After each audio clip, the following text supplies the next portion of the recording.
Participating tonight from the City of Kitchener, in alphabetical order, the candidates are Greg Burns, Elizabeth Clark, Cameron Dearlove, Tom Galloway, Jeff Lawrence, Karen Redmond, and Wayne Wettloffer. And from the City of Waterloo, Ed Korschwitz, Jane Mitchell, Bob Oberholzer, Karen Cian, Sean Strickland, and Andrew Taleb. And we will follow the same format here, so we'll start with Mr. Greg Burns on the far right. The first question: the population and economy of Waterloo Region is growing. According to estimates from the Ontario government, we will have in excess of 725,000 residents by 2031. One of the major challenges of managing this growth is building new existing infrastructure to meet our economic and service delivery requirements. In many instances, project costs greatly exceed available municipal financial resources. What are your ideas for addressing the infrastructure challenge across Waterloo Region? So infrastructure is key, as explained in the question. We really need to ramp up, and we need to accommodate for the upcoming growth that we're looking forward to seeing. So obviously we can't solely rely on our own taxation, and that's why we have to look outside of that for federal funding and provincial funding. As well, creative ways of understanding how to produce this infrastructure, looking at innovative ways to produce infrastructure. We can look to that, as well as we have a great knowledge source within the area with 3 major post-secondary institutions, which we really need to focus on and utilize to the best of our ability. So when we build this infrastructure, we need to accommodate for the upcoming growth, but we also have to understand that this infrastructure is built to better the business sector well, and always accommodating for that. Thank you. We now go on to Elizabeth Clark. I don't have a lot to add to Greg's fantastic answer. One thing that I would say that is that I think it's very important when you're looking at infrastructure to be looking at the sustainability economically, environmentally, and socially of any projects that you undertake. And I think that in a world of limited resources, it's very important for council to adopt an investment in looking at any kinds of expenditures, infrastructure or otherwise, to ensure that the money that they're spending is going to have the biggest return over time. All right, thank you. Mr. Cameron Dearlove. To begin with, it's important to continue to advocate to the federal and provincial governments that investments in infrastructure are important. So that's one thing that as a community we can do, because it is a partnership that we need to strike to continue to rebuild our infrastructure. Another important thing to do is focus on business growth and development. So if we're able to bring in new businesses and new residents, that will also grow the revenue of the region, which will be important to reinvest in infrastructure, and of course focusing on environmentally friendly ways that we can reduce our infrastructure costs. So if we're investing in public transit, that means that we will have to build fewer roads. If we're investing in new bike lanes, bike infrastructure, that's again a way to alleviate the growth in traffic. So looking at some of the projects that we have, the rebuilding of Weaver Street, that's an over $50 million expansion. You look at Franklin Boulevard, again, over $50 million. These costs really add up when we're looking at growing our roads. So we need to look at ways that we can move people in more cost-effective and environmentally friendly ways. Thank you. Mr. Tom Galloway. Well, thank you very much, Eric. Well, the fact is that we are going to grow by 250,000 people. Some people want to reject that notion, but we're already experiencing that growth. And we have 2 ways to go, and our regional growth management strategy suggests that we should go 50% into greenfield areas and 50% intensification. Intensification to me is a key element in how we grow, because we can use existing infrastructure when you intensify. You can use the pipes, the roads that are already there. They may have to be upgraded, but when you develop out into the farmland, you have to build all new infrastructure. So if you're going to spend all the money on the new infrastructure out in the farmlands, then you are not using the infrastructure that we already have. And that's what the Rapid Transit Project is all about, is to be able to intensify existing neighborhoods and prevent spending $350 million on new road systems and new infrastructure over the next 30 years that would have to be built if we didn't do what we're doing with rapid transit. The Places to Grow Act is very clear. We have to be responsible to plan for the Places to Grow Act, and the Regional Growth Management Strategy is a very responsible response to that particular act. Intensification of 50% of our new growth is where we should be, and that's what we're heading for. And I think our Regional Growth Management Strategy, which is an award-winning strategy, is something that the whole community can buy into and be proud of. Thank you very much. Mr. Jeff Lawrence. Great. Thank you, Eric, and thank you for banding those numbers around 750,000. I think a lot of people really understand what's going to be happening in the future of this growing community. So when we sit around the horseshoe, we usually try to, someone else makes your comments, you try to think of something different that you can add to the debate, and I really don't have anything really different. I think there are a couple of factors that really are going to enable us not to spend a lot of money on new infrastructure, and that certainly is our growth management strategy. And you know, I firmly believe that we should be growing up, not growing out. We have a saying at the region that basically anywhere in this community, it's you're 5 or 10 minutes away from the country. So you know, we need to keep that. We need to not cut into a greenfield if we can help not doing that. I think it would be tragic. In the west side where I live, you can drive down Trustler Road, you can drive up, you see houses on one side, you see horses on the other. And I really think it's tragic to even contemplate someday moving into the townships and chewing up good farmland. So, you know, we need to start thinking about that. And if you drive up and down King Street right now, you'll see the growth that's taking place. And people can say, well, you know, it might be expensive housing. It's housing, and people are moving, and people are making choices, and they're moving from their suburbs in town. And I think that's the way we need to build our community. The other important thing is, and a lot of people have kind of dodged this issue, is we're working on building an integrated transportation system, and that includes the island. Excuse me.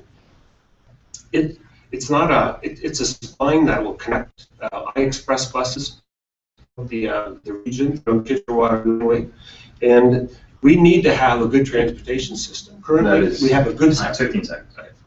Currently, we have a good system, but we don't have a great system, and that's the key, is to be able to move people through this community. And integrated transportation system, bike lanes, everything is all part of it. All right, thank you. Karen. Thank you, Eric. I think you've really hit on a key issue, and I think that one of the things about choices that are made at the political level, it's not just what you decide to do, it's how you decide to do it. I'm a huge fan of the LRT, not just because it's a transit system throughout the region, and it'll connect the region to the GO train and to people who want to go to Toronto, but it'll also allow commuters to come into our region, because right now I think we're sort of at a net balance. There's as many people coming into the Waterloo region as go out. But it also will create a sense of community. I don't think that we have to choose suburbs versus using the roads and sewers that we've already paid for. What we need to do is have a balance. One of the people fares so well in livability scores because they have a sense of community within a much larger structure. The nodes that are along the spine of the LRT will create that sense of community and will continue to allow us to have the quality of life that we all enjoy. I think that balance between the rural and urban, there is a natural tension, but I think historically this regional government has done a very fine job in protecting that quality of life. That's part of the reason why people choose to live in Kitchener, Waterloo, Cambridge, and in the townships. But there is no doubt we need to be thoughtful about how we do this. So I would tell you that I think very important to how we go forward and invest in infrastructure is the kind of research that historically has been done in this region, so that we can partner with provincial and federal governments, and when their dollars come our way, we will have projects that we know have local support and make local sense, and we can invest in them. I have a history of working with other levels of government, and I think that that's a key component that I bring to the region. All right, thank you. Mr. Wayne. Thank you. The biggest challenge that I see within the region today is the fact that we have a lack of coordinated planning.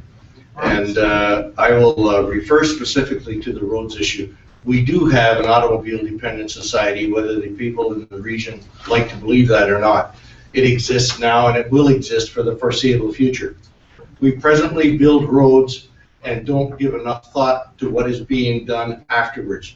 And I can think of one very close example, and that is Queen Street South. Only a couple of years ago, there were massive improvements conducted on that stretch, and within months, it was torn up for additional work. Now, what has happened there is you will have expansion and contraction at different rates of the surface. And what you will have is a deterioration in the road that will cost the region taxpayers even more over a shorter period of time.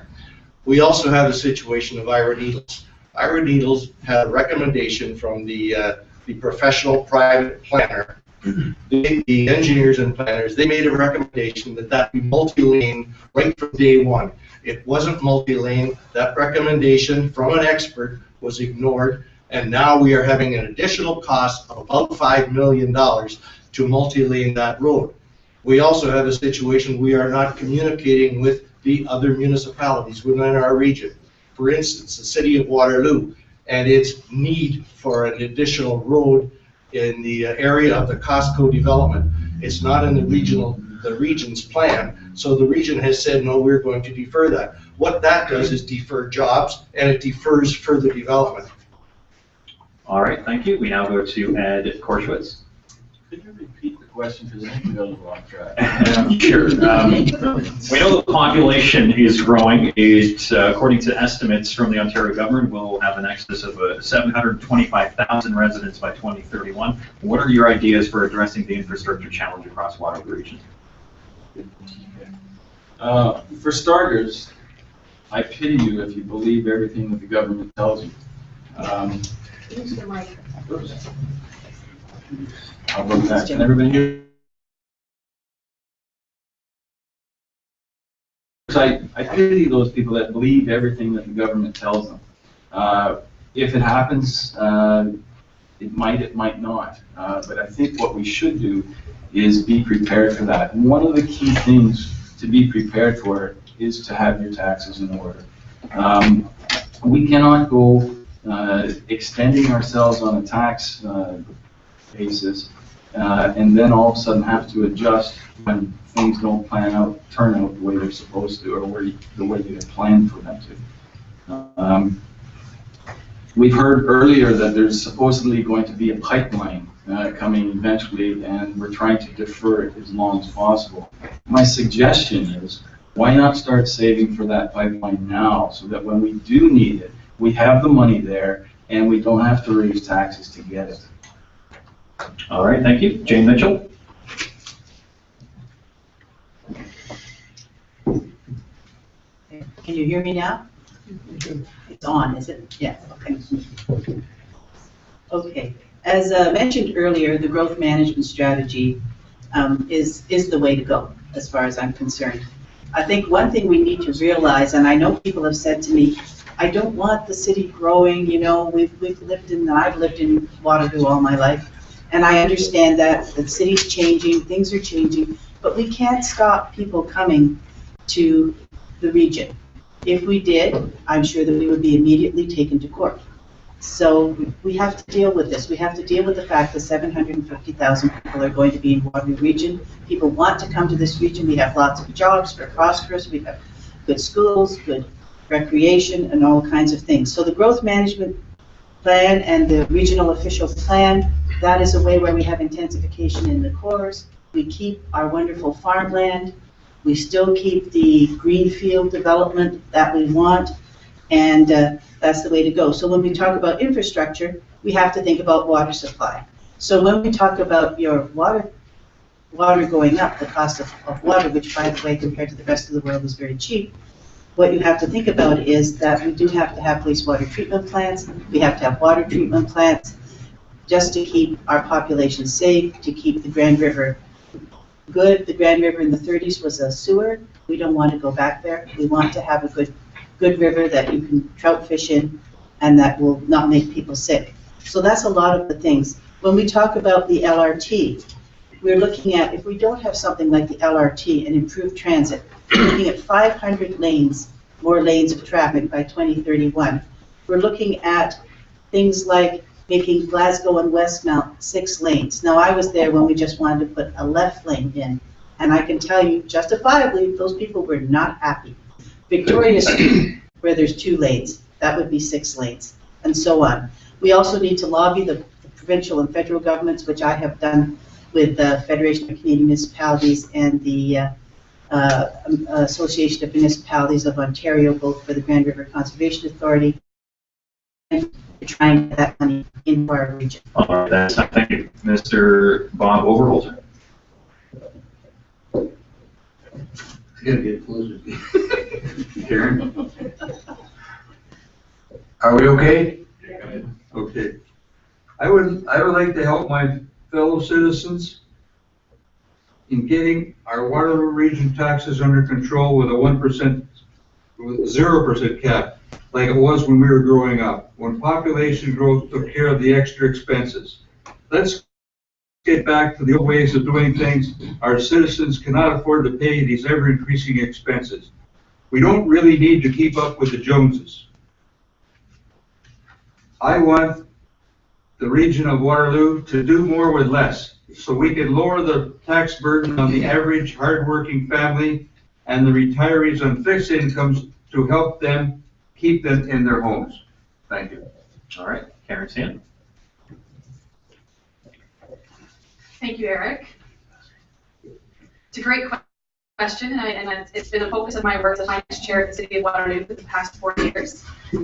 We've been focused on advocating with the other levels of government through our work with AMO and FCM to increase that equitable share of taxation that we receive from those levels of government to fund this really growing issue about infrastructure. My commitment to a platform based on infrastructure, of wise infrastructure investment, comes from my commitment to a safe and healthy water system in Waterloo Region. We are one of the only communities in North America that actually taps into the moraine, into our groundwater, into our own surface area to get our water, to get our drinking water, which means to me that it's a really vulnerable piece of our community. To me, that leads to the conversation about intensification, about combating urban sprawl, about avoiding those really expensive infrastructure costs that come with urban sprawl. The more you build out, the higher your infrastructure costs are around increased roads, all the infrastructure that goes with this building new subdivisions. My commitment to intensification comes along with my recent move into the Uptown Core. I'm looking forward to really making use of that the corridor that stretches downtown Kitchener all the way up to Uptown Waterloo. And it's an exciting phase for Waterloo and for the whole Waterloo region because it's a big change. We need to manage it better. We need to communicate better with the citizens of Waterloo region and get them on board with this idea of intensification. It's going to help us with our infrastructure costs. It's going to help us move forward in a really progressive way. Thank you. All right, thank you. And Sean Strickland. Thanks, Eric. Can you just please repeat the question? Yeah, absolutely. It has to do with infrastructure. What are your ideas for addressing the infrastructure challenge across Waterloo region? Okay, so what are my ideas for addressing the infrastructure challenges across Waterloo region? Because the reason I asked you to repeat that question because I heard a lot of different answers not related specifically to the question. So my answer would be, quite frankly, stay the course. When you talk about infrastructure, to me, at the region, you're talking about water, wastewater, transportation, public transportation. And for the region of Waterloo, we do a pretty darn good job in investing in infrastructure. And a lot of the discussion around the LRT and its costs and so on, people forget that we spend on average $100 million a year on new roads and bridges and road repairs. We spend a lot of money in water and wastewater. By the end of next year, we'll spend close to $1 billion on water and wastewater upgrades. The Kitchener wastewater treatment plant phase 3 pre-qualification is going to tender right now. It's a $35 million project. We've almost completed the Waterloo wastewater treatment plant. We have Hespeler in line as well. So we need to continue to stay the course with these hard infrastructure investments. With respect to public transportation, LRT is the way to go if you want to leverage your investment, because as many speakers have said, if you have a community that goes out and continues to go out and doesn't go up, that's going to cost you more money because those new communities need pipes, they need water, they need wastewater services, and so on. So if we go up, which the LRT is delivering on already, those services are already in place. So we can leverage your tax dollars in going up and not going out in terms of not spending excess dollars on infrastructure. So I think it's very important for the Region of Waterloo to stay the course. And if re-elected, I would pledge to do that. Thank you, Mr. Andrew Tlaibbe.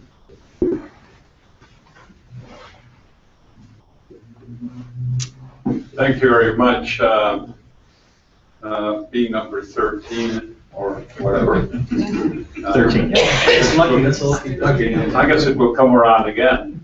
Look, I haven't drank the Kool-Aid on the LRT. You know, this thing about intensification and how the LRT will stop urban sprawl. Take a look at Calgary. It actually encourages urban sprawl. What we should have been focusing on more is getting something done so we can get to down to Toronto, down that corridor. And I can tell you that in terms of infrastructure, growth should pay for itself. Let me repeat that. Growth should pay for itself. You know, we learned a lesson from Hazel McCallium that, hey, if you want to build profit, you pay for it as a developer. And then people buy it. There's no way that you should be subsidizing growth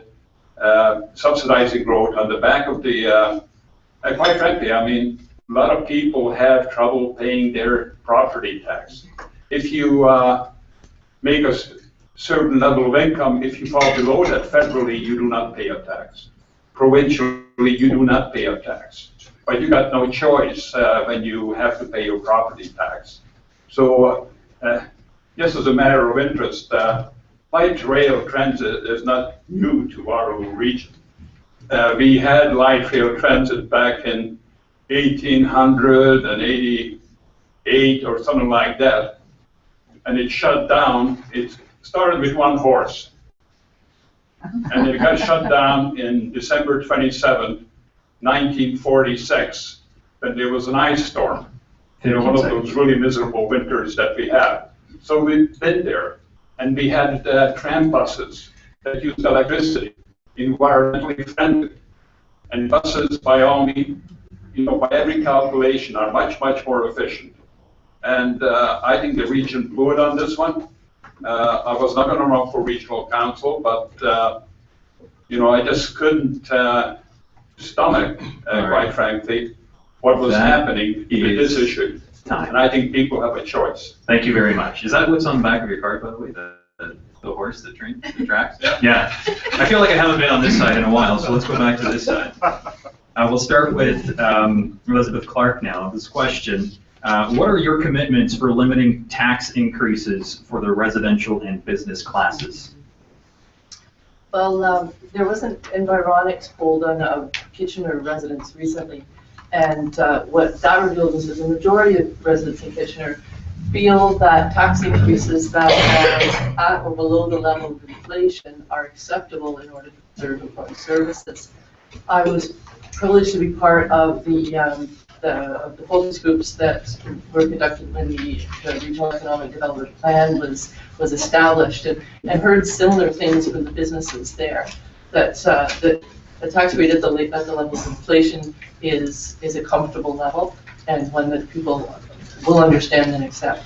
So I would commit to that. And I think that that's possible without actually reducing services. I wouldn't be interested in reducing any of the services that are provided to citizens or to businesses. But I wisely and a little more strategically, and that's what I'd like to see happen. All right, thank you. Cameron Dearlove. It's a really important question. You know, it's something that you know, I've been going door to door for months now in this campaign, and it's something that you do hear over and over. To pay my taxes, and it's partly the nature of property taxes. It's a regressive tax. It's a tax that continues to grow despite what your income might be. So it's a major challenge, and it's something that obviously as a council we need to respect. What I believe in is long-term vision when it comes to taxes. What's important to me is making really smart investments that don't just pay off in the 1 year, but look at investments that are going to pay off in 5, 10, 15 years. Part of this is when it comes to what we do, the way that we work with our community when it comes to social services, when it comes to these types of programs. In the long term, we don't look at what they'll do to increase the health of our community and have a long-term impact. And that's something that I think we need to start doing is having that measurement of the social return on investment.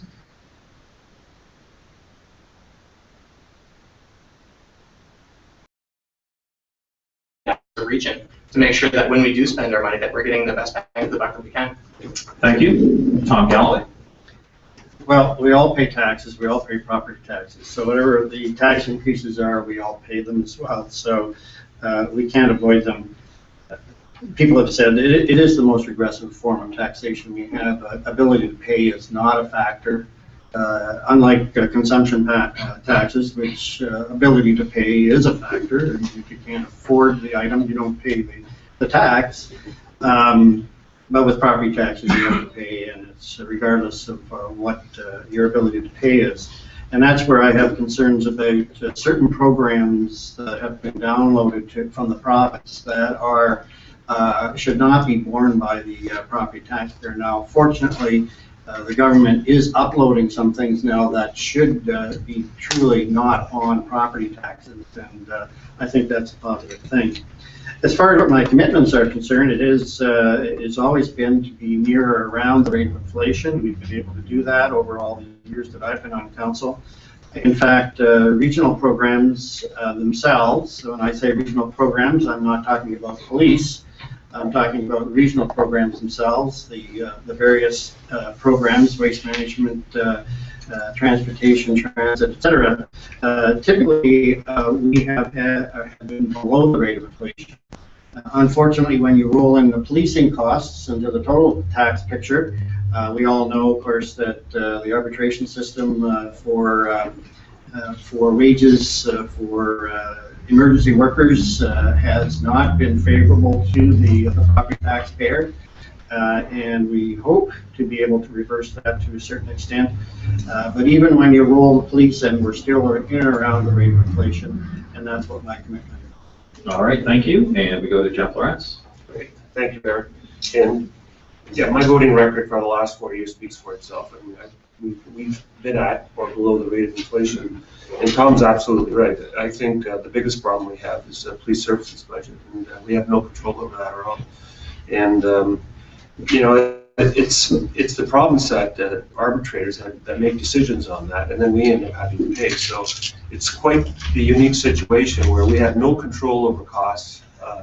The Police Service Board delivers us a budget, and we either pay it or we don't pay it. And we have great officers that work in this community, and we have a great police services. And so I think we need to work with not only the Police Services Board, but with the new chief as well to make sure that we're getting good value for our money. But it is a real tough one, and it is a provincial issue. The province needs to deal with the arbitration system. One other thing that council did before, just a few months ago, was we approved a service review for the next term of council. So we'll be looking at all the services that we deliver, the region does, whether they're still the proper services, the adequate services, are they right sized? Do we need them anymore? Do we need to improve them? Do we need to get rid of them? And I think there's a real opportunity there to look at all the things we've been doing in the past and see if we need to move forward in the future. So I think that's a big kind of a sleeping giant that the council will be dealing with. I think there's a real opportunity to make some positive change and hopefully some savings as well. All right, Cameron. I don't think anybody in this room is under the illusion that taxes are going to go down. I do think it is defensible to try to keep it at the rate of inflation, as many speakers have already said. when we look at services, we look at the solid waste management, we look at recycling, there are big ticket items that will be part of the regional review. When we look at services, I think it's really important to continue to examine those things. But I also think it's really important to be very honest with the electorate. And I can't sit here and look at you and say that I don't know that the province is going to download or upload anything. And we really are a creature of the province and very much impacted by decisions that are made at that level. I think the arbitration system needs to be looked at. I think police costs, if you look at collective agreements, that public sector union has made greater increases in other collective agreements in the municipal sector. So I think those are the kinds of things that we can go to our provincial partners with and talk to them about giving that their attention and seeing if it can be fixed.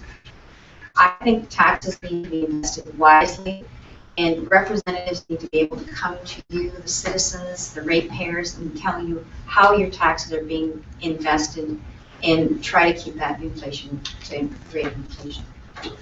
Okay, thank you. Mr. Wayne Wetlaufer, your commitments for limiting tax increases for the residents and businesses.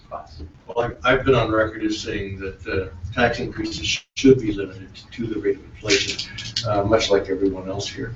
The one concern I have is that as I go around town, I find that there are a number of seniors who are in danger of losing their homes because their taxes are going up.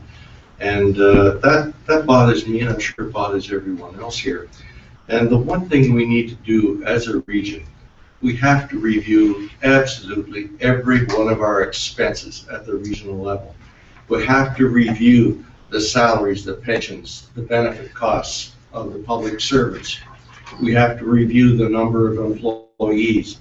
I'm not saying we have to go out and fire the ball. No, we don't do that. But we have to review whether or not the number is proper. We've had an increase of 200 over the past 4 years to a total of 2,650. Is that right size? And we need to review that. With the experience that I've got in the financial area, basically throughout the world, I'm more than capable of doing that, and I would welcome the opportunity if you support me.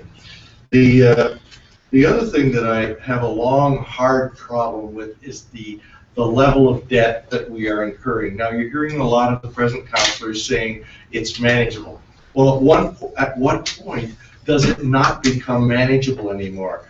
It has almost doubled in the last 4 years. Okay, it's gone from a rate of 26.7% of revenue to almost 50% of revenue.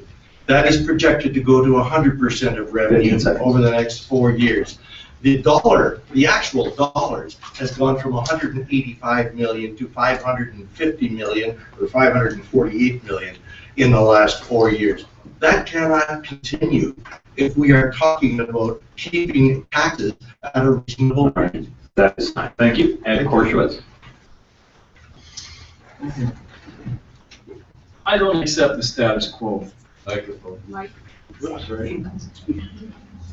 I don't accept the status quo. We hear numbers that are all nice. Rate of inflation, 1%, 2%. The fact of the matter is, the average taxpayer in 2009 to 2014, his taxes went up 41.3%. Who got a raise of 41.3% in that time period? I don't know, not very many. In 2011, 2012, we heard we're going to get a 1.5% tax increase as the average taxpayer. That tax increase was 10.7%, according to both the Waterloo Financial Office, Tax Office, and the Kitchener Tax Office. That's a 733% deception. We can't continue this. Bob Maven, the financial person over at the former person of the City of Waterloo, has a great analogy. It's the rule of infinity. When it comes to taxation, can you do it to infinity? If you can do it to infinity, then sure, let's do it. If we keep taking more and more money from everybody's back pocket, we can't do that to infinity, because eventually we're going to be taking 100%, and you can't do that. We need to keep taxes under control. My suggestion is this: we need to engage the voter. We need to have, we're supposedly the smartest community in Water River at one time. We need to develop an online system. Other communities have done this. This is why it's embarrassing, I think. 15 seconds. Other communities have done this. They have engaged the public on an online system where they get to go and choose what kind of budget they want. It gives an indication where they want their priorities when it comes to spending. All right. Thank you. That is time. Jane Mitchell?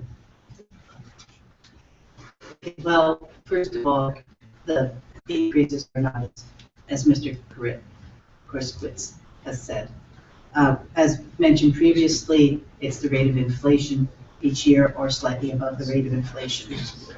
And I think what we need to understand is that even with, and this was in the KW record, even with the LRT, the increase is going down over the last 4 years. The increase for the region each year was going down over the last 4 years. And as mentioned previously, we are at the mid-level of taxes for the province of Ontario.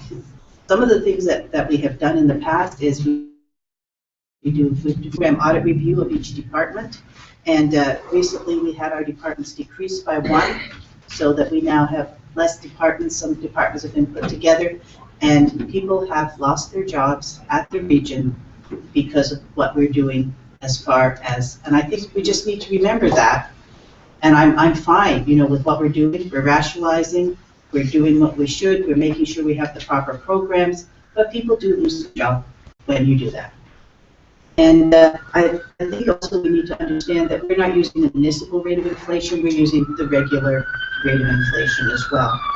And I think what we're talking here is not just about tax increases or tax decreases, we're actually talking about how we want Waterloo Region to look, how we want Waterloo Region to grow, what we want to pay for as a region. As we talk, because people understand, I believe, that you have to pay some taxes. You have to pay taxes to... 15 seconds. Yeah, you have to pay taxes to help the poor, you have to pay taxes to have good water, good infrastructure, lots of things, waste, all kinds of things, transit. So, to my mind, we've been doing fine. It All right. probably could do so. Okay, thank you. That is time. Mr. Bob Overalter. I am running for Waterloo Region Council to activate my 40 years of successful business experience owning and operating 7 businesses in Waterloo Region. My family owns. I'd like for a 10% pay cut for this new regional council and a pay raise for the next 4 years. Unlike one of the last year's regional councils wanting for a pay raise, I hope this move will demonstrate my desire to hold a tax freeze on all new spending to 0%. As the last council has dug us into a 30-year hole and is now hiding the terms of the LRT project from us, even though some of them are not running for the next term of office. Let's get the answers, please. Thank you. Karen Cian. Thank you, Eric. And it's been an honor for me to be the finance chair for the City of Waterloo for the past 4 years. And during that process, I've provided leadership to our council of the City of Waterloo to move forward as a community, to most recently be named as the most attractive place for people to move to in Canada, meet the needs of our community in a very effective manner, and also deliver the lowest tax increases in Waterloo Region for the past 4 years. It's a pledge that we've made to the community.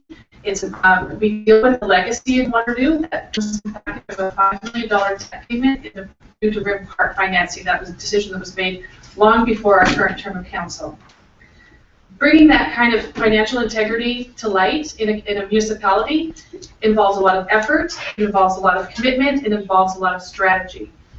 I would put forward the idea of having a 3-year budget cycle at the region of Waterloo. It has been very successful for us at the City of Waterloo in terms of planning, in terms of figuring out what your priorities are, and about making tough choices.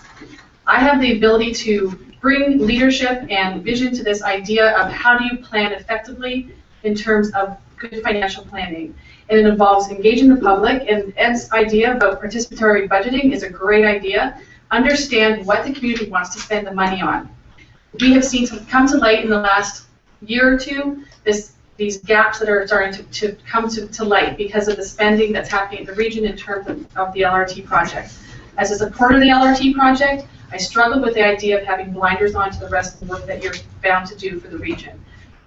We need a fresh look. It's time for change, and we're offering you some alternatives. Thank you. Sean Strickland. Thanks for the question. Look, there's only 3 things I think that are certain in life: death, taxes, and the Leafs will never win another Stanley Cup. So, as a lifelong Leaf fan, I say that. Look, this is a tough question in terms of where we are as elected officials.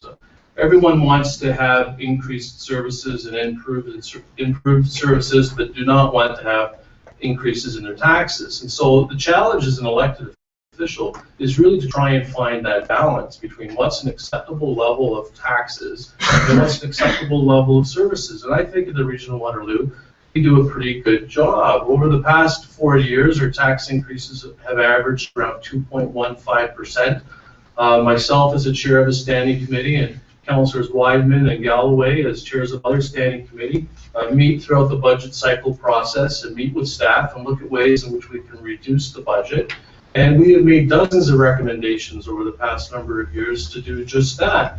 And those recommendations have been supported by committee. So I think it's important to strike a balance. And that's one of the things that I would say that I would hang my hat on in terms of my approach to municipal government and leadership, is striking that balance between delivering the services and moderate tax increases. The other component I'd like to add is, and I don't think we have time to get into this, is economic development. I'm a strong supporter of the new Economic Development Corporation. We need to bring more businesses into our community. We need to provide more serviced lands for businesses to locate here. And if we bring more businesses in and grow our economy, that'll take the pressure off the residential tax base. So I think that's an important component as well. So again, going forward, Eric, I think it's important to strike that balance. Don't let anyone tell you for a minute they're going to get elected and put in 0% tax increases. Ask London, ask Ottawa, ask Hamilton what happened to them when that went into place. A few years later, they played massive catch-up, 5, 6, 7% tax increases. All right, that is time. Thanks, Eric. And no warning because you took a shot at the Leafs. So.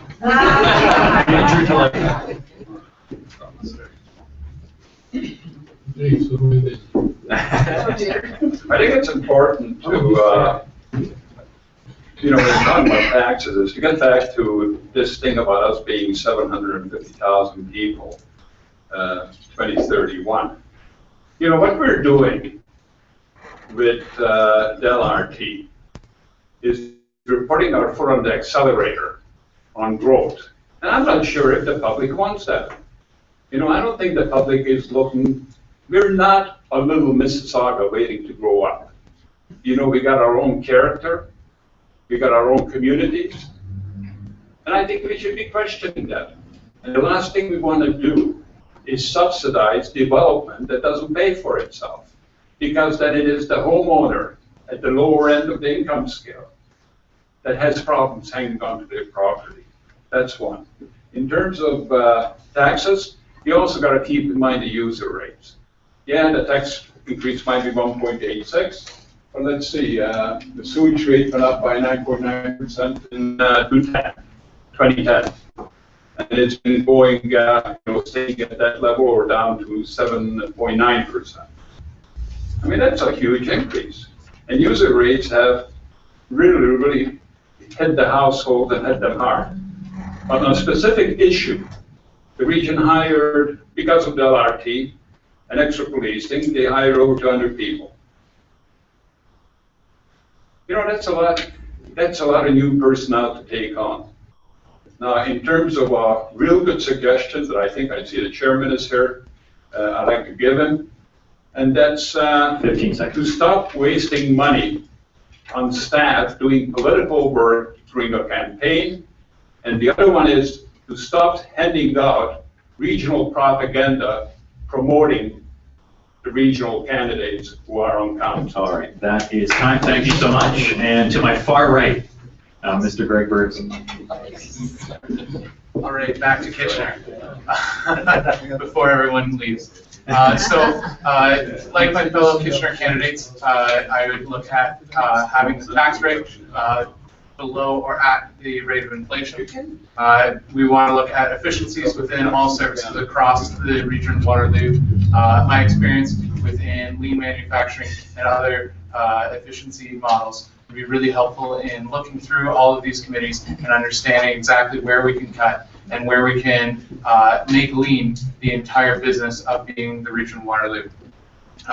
We can look at capital investments, or when we're looking at capital spending, we can look at additional borrowing. The rate of inflation, or the borrowing rate right now is excellent. We need to continue working on that to build our community as much as we can while those rates are at a good level. Yes, we need to manage that deficit, but we also need to look for a future, and we need to keep building as we prepare for a large influx of growth.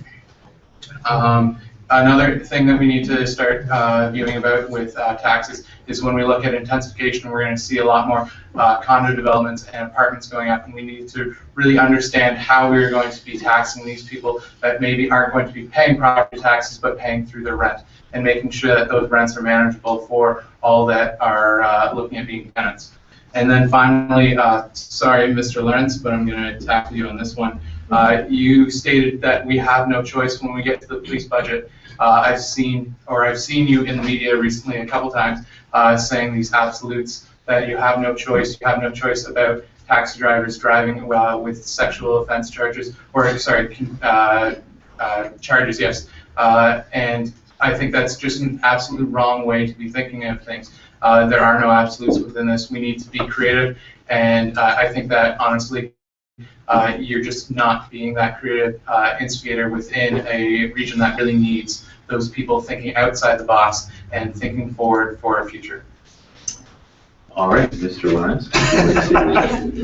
Sorry, I thought it would make it interesting again. Yeah, I don't know how we got from police services taxi drivers. Sorry, you said police services budget, you have no choice within. I think that there's a lot of efficiencies that we can look at within the police budget, and we can talk with the police board to really work towards, which I think you did discuss slightly after you stated that you have no choice when the police budget drops. In my history as being on regional council, because I was on council from 91 to 2000, and for the last 4 years, the bottom line is, if police services board wants to stick with the budget, we have a choice. We can accept it, or we can refuse it. And if they refuse it, they go to a third party at the province.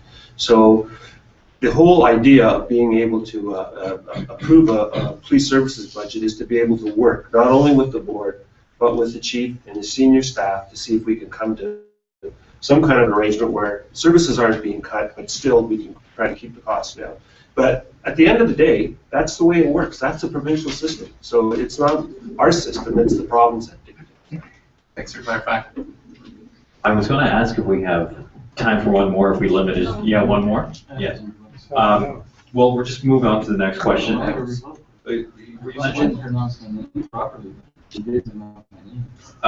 All right. Okay, 30 seconds to you then. I can't even remember what the rebuttal was. Sure, no, yeah, sure. I was accused of having incorrect numbers. The numbers come from both the Kitchener and Waterloo Tax Office. They are their numbers. I'm not making these up. They come right from their tax office. I'm not using the percentages. I'm using the actual numbers. And I think that's where it hurts you in your pocketbook, the actual numbers, not the percentages. The other deception that goes on is, oh, taxes are coming down as we get, isn't it strange how they always start coming down, trend down, as we get closer to an election? If you look at the last 8 years, that's exactly what order, they do. Mr. Chairman. Point of order. Do we equal opportunity? Yeah, because that's. All right. Anyway, Okay, we're going to do one more question. We're going to do one more question, and we'll limit the answers to 1 minute. I'll give you 15 seconds. Hold on, we got, Ed, we're going to just do one more question, and then we're going to. we got, I said that I'm gonna hold this tax rate on new spending to 0%, and Mr. Strickland said that was impossible. I'll got that answer. Okay, we're just going to do one more question because folks need to go, and then if there's anybody that wants to comment afterwards, we'll get back to you, okay? And we'll start this one off with Cameron Dearlove. And the question to you, Mr. Dearlove, is how can the region of Waterloo assist local employers with attracting skilled workers? 1 minute for these answers. What was that? How can the region of Waterloo assist local employers with attracting skilled workers? Okay, this is such an important question, and 1 minute isn't a whole lot of time to talk about it. But to begin with, we need to obviously have good jobs here. When I put out my policy platform, the first plank that I put out was my ideas for job growth in our community. I think we need to rebuild our focus on manufacturing. Recent KPMG studies showed that manufacturing has strong possibilities of coming back to Canada, back to the United States. We need to prepare for that, be ready for that, and through the Economic Development Agency, through getting employment lands online. But also, what I've heard from manufacturers as well is that often we hear that the tech sector we need to make sure that we have a fun community, a good community that people want to live in. This is true as well for the manufacturing sector. So we need to make sure that our community is the place that people want to live. We invest in arts and culture. We invest in infrastructure and transit infrastructure. This is the kind of place where you can find good affordable housing. These are the kinds of things that we need to be looking at, making sure that this is the community that people want to choose to be in and choose to come to, and that's one way of attracting talent. Okay, thank you. And Tom Galloway. Well, thank you, Eric. The main thing to attracting talent is to have the investment come to the community, and to attract the investment to the community so that people will come to the community because people will follow the investment. So the Economic Development Corporation that we are embarking on, I think, is a great tool. But also our development charge bylaw, which I chaired and we recently passed, where we have now a 50% exemption on new industrial properties, the 50% exemption on increasing, because retaining our business and industry assessment base is vitally important, maybe even more important than attracting new investment. And so we're allowing them exemptions on regional development charges. 15 seconds. And the official plan, making sure we have appropriate lots and available land for employment lands, and of course maximizing our educational excellence of our community because of the universities of Conestoga College. All right, thank you. Jeff Lawrence. Thank you, Eric. We need to have abundance of serviceable land in the employment lands in the whole region, not just in one municipality. And that's the real nice thing about this economic development corporation that we set up, that we'll be working with all the municipalities to attract. It's really us against the world. So we're trying to attract new business. But I tell you, usually the way it works is local business want to expand. And that's where we really see a lot of growth. So we need to work with our local businesses to make sure that if they're going to expand, they're going to expand here. They're not going to move anywhere else. We also need to get creative. I was involved in $110 million investment in the kitchen. So we need to be able to leverage 15 seconds, and that's good for the region. All right, thank you. Karen Redden. There is no doubt that our outstanding educational institutions benefit the entire region. We have bright minds that come to both universities, Conestoga College, and choose to stay for the quality of life. I would just echo the comments about the Economic Development Corporation and the fact that it has all the cities and townships that are in agreement with the region.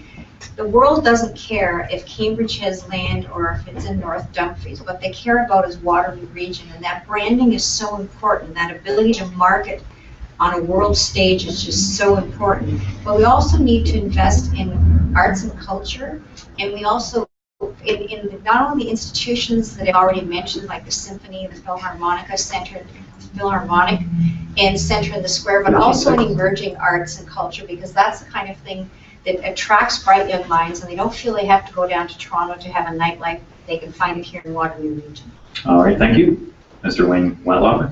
Thank you. It was interesting to hear Karen talk about the investment in the arts and culture community, because that's exactly what I was going to say. We are very lucky to have the level of talent that we have with the Philharmonic Choir and the Symphony Orchestra locally. And I do believe that as a region, we need to assess all of the areas that we do invest money And certainly that may mean more investment in the arts community, because it is only through that that we will encourage more growth, more investment from outside businesses as well as the businesses we have locally. But keeping that in mind, that we may have to make some investments in that area, we have to take a long, hard look at the investments that we're making in other areas. And this relates to our debt levels. We have to keep our debt under control. Thank you. All right, Mr. Ed Korshwitz. One of the platforms in my plan is to have transparency. Transparency is half the battle in understanding what's successful, but more importantly, why it's successful. We need to continue the vision of building a university community. However, we can't build this university community at the expense of the existing businesses. Diversity is the key to success. That's what we've had in the past, and that's what we should strive for in the future. Diversity in industry, diversity in education, diversity in healthcare, diversity in demographics, diversity in arts and culture, and environmental solutions. Thank you. Jane Mitchell.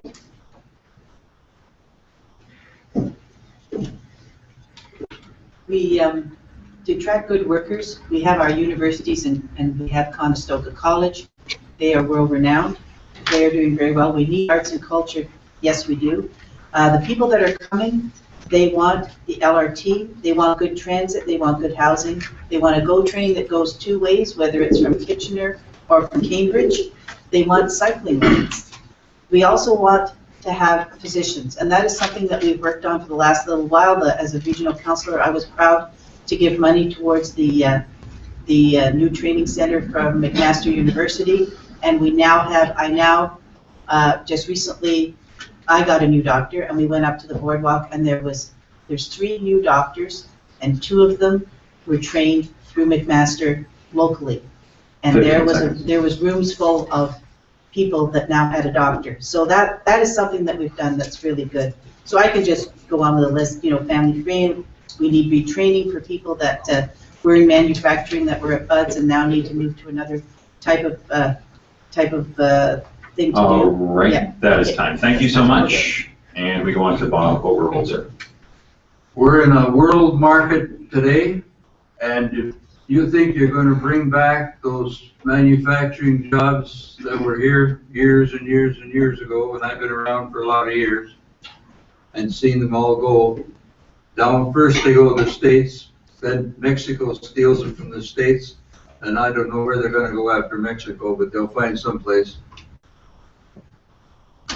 If we're going to get in a rat race to get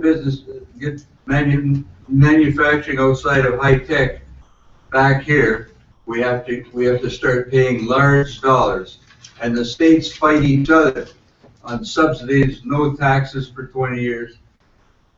Forget about that. Unless we want to spend all kinds of money like the LRT, we'd get ourselves further in debt. Thank you. Thank you. Karen Tsin. Thank you, Eric. I'm going to answer this question from 2 perspectives. First is as my role as a faculty member of the business school at Conestoga College, where I spend my days with a lot of young people, and I hear what they're talking about. And also my involvement as a City Waterloo councillor as the key councillor involved in our economic development strategy. About 4 or 5 years ago, a little bit even before that, we started getting wind of the changes that were coming in the high-tech sector in Waterloo. And we started thinking and working hard to start thinking about how we could diversify our employment base in Waterloo. That kind of thinking needs to go to the regional level. Economic development strategy is part of it. We need to work together. I really do believe, as Kitchener, Waterloo, and Cambridge and the townships, we are better when we work together in a really consolidated and collaborative way. Our students are looking for diverse job options. We need to work to keep these students in our community. We need to work to diversify what's going on in our employment base as the key to our future success as a community. Thank you. Sean Strickland. I think, Eric, we need to market our community. We are now competing on a global basis. It's not a regional markets anymore, so we have to market our community. It's a great place to invest, to live, and raise a family.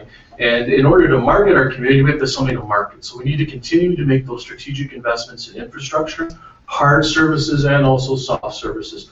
arts and culture. We also need to make sure we balance our investments with providing supports for the poor, affordable housing, and other things that people living in poverty need in our community, so that we have a balanced approach to helping create this environment that we can market to the world. In terms of attracting skilled workers specifically, we really need to work with our education systems to make sure that we are training our workers for the jobs of tomorrow. That's critical. Thank you. Andrew Taleki. I think the employers have responsibility there as well through apprenticeship programs to make sure that they do have the trained workforce, something like they do in Germany. But let me, quickly state that we also have to work at maintaining as a region what we have. Because I know when RIM used to have 20,000 employees worldwide, and when they needed help, we should have been behind it as a united community and saying to the government that maintaining Canadian intellectual property is very important. We don't have oil like they do in Alberta. We don't have asbestos like they do in Manitoba, but they got help. But when they came to fight for Canadian intellectual property, we didn't get any help. And we got to make sure that in the future that doesn't happen. Thank you, and we go to Greg. All right, again, back to Kitchener. So we've got these three world-class post-secondary institutions in our backyards, and they're our competitive advantage. They're bringing in the skilled workers. And so much of what has already been said about talking about working with the education system to make sure that they're preparing our students for the future jobs that we're looking for. I just came out of an engineering degree, and that is exactly what they tried to prepare me for. Now I decided to go into politics anyways. So the issue that we have to really look at after that is retention. So how do we get to keep this skilled workforce within our backyard, within our community, so that we can use them within our workforce? And discussions with Waterloo's Federation of Students and Laurier Student Union and Conestoga Students Incorporated will hopefully help understand that and developing our culture and other elements that really create a sustainable and healthy community that people want to stay in. All right, thank you. Elizabeth Clark. I think that the first thing we need to do to bring in new business as well as to retain our existing business is develop and follow a regional economic development plan. I think we have a history of municipalities pursuing their own economic agenda and often working at odds with each other, and I think that's something that we need to address. I think to bring in talent, things have already been mentioned. We have 20,000 orphan patients. People don't want to move here if they don't have doctors for their families. We need to have a stronger, richer arts sector, and I'll put a plug in for a creative enterprise because it isn't just a funding organization, it is a capacity building one. And I think that, sorry? 15 seconds. And I think we need to improve our transit, including and especially regular rapid transit between here and the GTA. All right, thank you. Now that we are way over time, I would like to thank all the candidates for taking time from their busy schedules to participate in the forum tonight. I would also like to thank the Crowne Plaza for hosting, and of course everyone from the community that is in attendance and as well watching us on the webcast. That webcast again will be up on the Chamber's website for you to view at a later date. If you are a resident of Kitchener or Waterloo, the election date is just over a month away, so please ensure you are aware of your voting location. The Chamber hopes this forum has provided some relevant perspectives on the issues of and concerns in the community. Thank you so much and have a great evening. Thanks for your job.